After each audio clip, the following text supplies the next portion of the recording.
Coulthard, aux équipes de comprendre les règlements, selon lui, concernant le marsouinage. Coulthard, lui-même ancien pilote de F1, se range clairement dans la deuxième catégorie, donc, de ceux qui s'en sont accommodés. L'Écossais estime que c'est bien aux équipes de trouver des solutions. Ça dépend de la manière dont vous comprenez les règles. Adrian Newey, avec qui j'ai travaillé lorsque j'étais chez Williams, disait toujours qu'il fallait lire les règlements pour voir ce qu'ils disent, mais surtout, ce qu'ils ne disent pas. Il s'agit de trouver la moindre faille et d'en tirer un avantage. C'est logique, n'est-ce pas? Si vous ne faites que cocher des cases, comment allez-vous surpasser vos concurrents?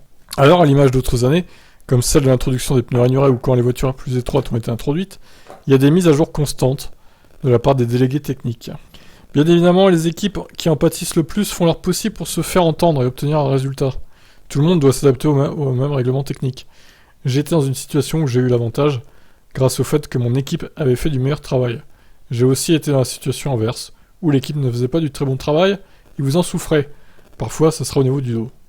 Oui. Alors, je suis pas sûr qu'il ait souffert du dos dans sa carrière, Coulthard, mais bon. Parce qu'à l'époque, il n'y avait pas trop de marsouinage dans les années 90-2000, quand même. C'était pas du tout la même chose. Faut pas trop comparer, je pense. Mais bon, après, d'un côté, oui, il a raison dans ce qu'il dit. C'était aussi aux équipes d'anticiper, on va dire, le marsouinage, ce que certaines n'ont pas eu l'occasion de faire. Comme Mercedes, malheureusement. Alors, leur concept était incroyable en soufflerie. Par contre, les rebonds, ça, ils l'avaient pas prévu. C'est un petit peu dommage, quand même. Allez, ciao, ciao.